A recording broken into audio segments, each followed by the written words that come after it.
ಅಂಗನವಾಡಿಗಳನ್ನು ಬಲಪಡಿಸುವ ಮತ್ತು ಮಕ್ಕಳಿಗೆ ಪ್ರಾಥಮಿಕ ಹಂತದಲ್ಲಿ ಇಂಗ್ಲಿಷ್ ಕಲಿಕೆಗೆ ಬುನಾದಿ ಹಾಕುವ ಪ್ರಯತ್ನದ ಭಾಗವಾಗಿ ಕರಾವಳಿ ಭಾಗದ 110 ಅಂಗನವಾಡಿ ಕೇಂದ್ರಗಳಲ್ಲೇ ಎಲ್ಕೆಜಿ ಮತ್ತು ಯುಕೆಜಿ ವಿಭಾಗಗಳನ್ನು ಪ್ರಾರಂಭಿಸಲು ಸರ್ಕಾರ ಸೂಚನೆ ನೀಡಿದೆ.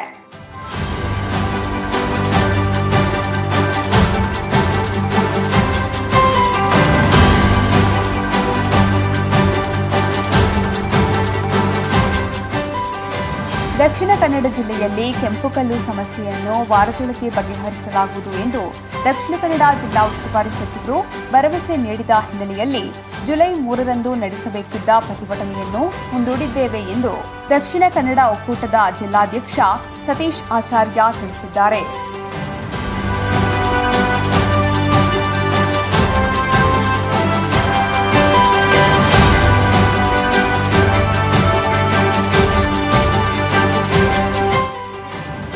ದಕ್ಷಿಣ ಕನ್ನಡ ಕಾರ್ಯನಿರತ ಪತ್ರಕರ್ತರ ಸಂಘದ ವತಿಯಿಂದ ಮಂಗಳೂರು ಪತ್ರಿಕಾ ಭವನದಲ್ಲಿ ನಡೆದ ಪತ್ರಿಕಾ ದಿನಾಚರಣೆಯ ಸಂದರ್ಭದಲ್ಲಿ ಹಿರಿಯ ಪತ್ರಿಕಾ ವಿತರಕ ರಘುರಾಮ ಕೆಯವರನ್ನು ಸನ್ಮಾನಿಸಲಾಯಿತು.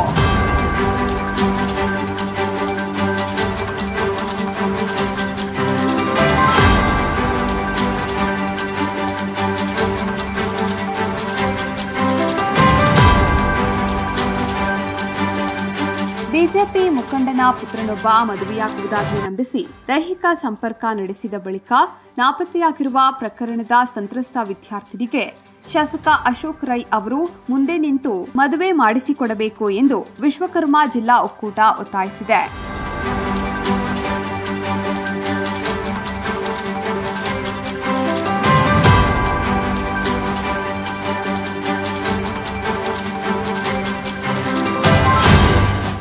ಬಂಟ್ವಾಳ ತಾಲೂಕಿನ ಅಮ್ಮುಂಚೆ ಗ್ರಾಮದ ಬೆಂಗಿನಪದವು ಸರ್ಕಾರಿ ಪ್ರೌಢಶಾಲೆಯ ಹತ್ತಿರ ತಾಲೂಕು ಕ್ರೀಡಾಂಗಣ ನಿರ್ಮಿಸಲು ಸರ್ಕಾರದಿಂದ ರು 10 ಕೋಟಿ ಅನುದಾನ ಮಂಜೂರಾಗಿದ್ದು ಅದನ್ನು ಕೂಡಲೇ ಬಿಡುಗಡೆ ಮಾಡುವಂತೆ ಅಧಿಕಾರಿಗಳಿಗೆ ವಿಧಾನ ಪರಿಷತ್ ಸದಸ್ಯ ಮಂಜುನಾಥ ಭಂಡಾರಿ ಸೂಚನೆ ನೀಡಿದ್ದಾರೆ.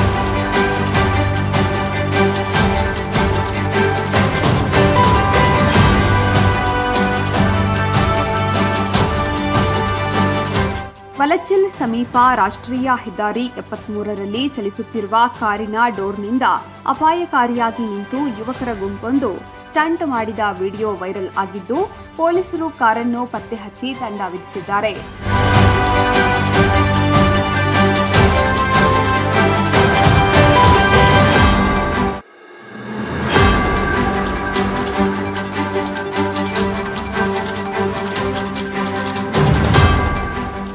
ವೇಶ್ಯಾವಾಟಿಕೆ ನಡೆಯುತ್ತಿದೆ ಎಂಬ ಖಚಿತ ಮಾಹಿತಿ ಮೇಲೆ ಜಿಲ್ಲಾ ಮಹಿಳಾ ಪೊಲೀಸ್ ಠಾಣೆಯ ಪೊಲೀಸರು ದಾಳಿ ನಡೆಸಿ 2 ಆರೋಪಿಗಳನ್ನು ಅರೆಸ್ಟ್ ಮಾಡಿದ ಘಟನೆ ಪುತ್ತೂರಿನ ಸಾಮೆತ್ತಡಕ ಎಂಬಲ್ಲಿ ನಡೆದಿದೆ.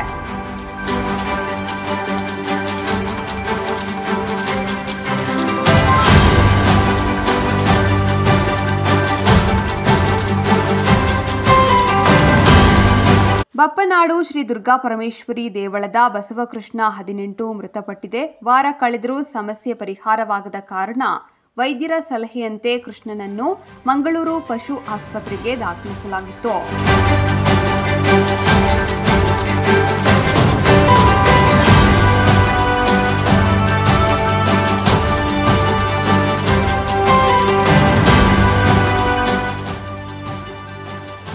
ಕೊಲೆಯತ್ನ ಪ್ರಕರಣಕ್ಕೆ ಸಂಬಂಧಿಸಿದಂತೆ 8 ವರ್ಷಗಳಿಂದ ತಲೆಮರೆಸಿಕೊಂಡಿದ್ದ ಬಂಟ್ವಾಳದ ಬಿಮೂಡ ಗ್ರಾಮ ನಿವಾಸಿ ಅಕ್ಬರ್ ಸಿದ್ದಿಕ್ ಎಂಬ ಆರೋಪಿಯನ್ನು ಜೂನ್ 30ರಂದು ಬಂಧಿಸಲಾಗಿದೆ.